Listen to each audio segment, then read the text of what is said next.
Hey guys, Brad Schneider here at Pal MMA. I'm going to be showing some of my favorite attacks from the Crucifix, especially when you have bottom leg control. So if I have him here and I've got this bottom leg control, right? My bottom leg is trapping his arm. First things first, when I have the Crucifix, I don't want to be flat on my back. Because if I'm flat on my back, I don't really have control of the line of his shoulders. He can bridge to kind of move this line across my body, eventually getting enough space to kind of escape, right? So preemptively, when I get to the Crucifix, I'm gonna put my top side shoulder forward and I'm gonna pull my other shoulder further back. So even if he's pushing into me, right, he's getting stuck. His head can't open up and lead the bridge, right? He needs his head to be able to move open for the bridge to work, right? So I keep this jammed up and he's gonna be killed for the bridge. As well, my legs, I'm pinching over top of his elbow and I have a slight scissor between my legs. This almost puts a shoulder lock on him that on its own kind of pins him to the mat, right? So even if he's trying to get up, right, just keeping these legs scissored apart from one another puts a lot of pressure on his shoulder and keeps him slightly pinned to the mat.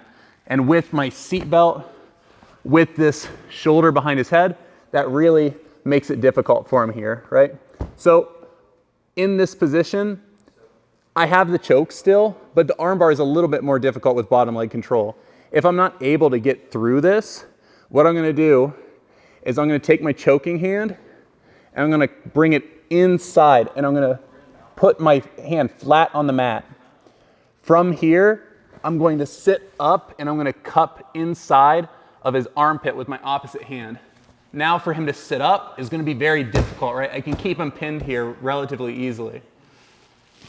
I bring my chest forward and I bring my elbow inside of his armpit and extract my bottom hand.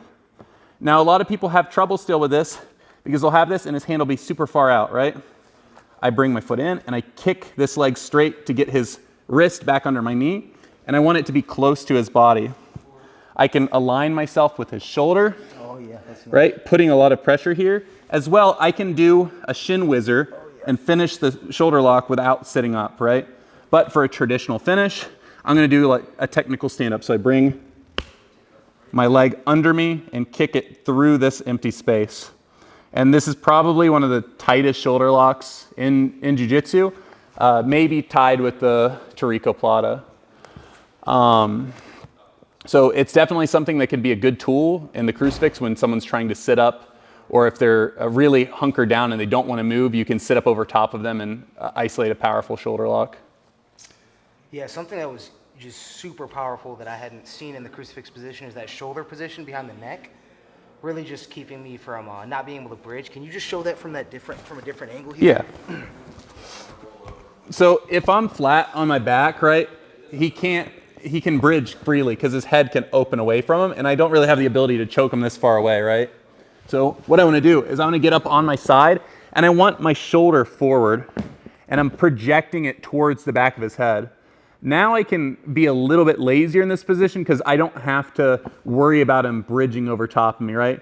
A lot of people they get to the position and they think like they have everything under wraps, but they're flat on their back and then the person can move. So before that happens, I keep my shoulder behind his head and I slow him down here. And then I can set up some of my offense once he realizes that the bridge is not really working for him. So I'm trying to bring my shoulder behind the crown of his head here. You can feel like a little ridge. I'm just gonna put the tip of my shoulder and I'm turning my thumb down so that that's projected forward. So I'm here, right? And this shoulder's bracing under the back of his head just to kill his ability to bridge. And then from here, once he settles down, then I can start going into my offense, whether I pummel into arm bars, whether I get to my choke, or whether I sit up for reverse omoplatas.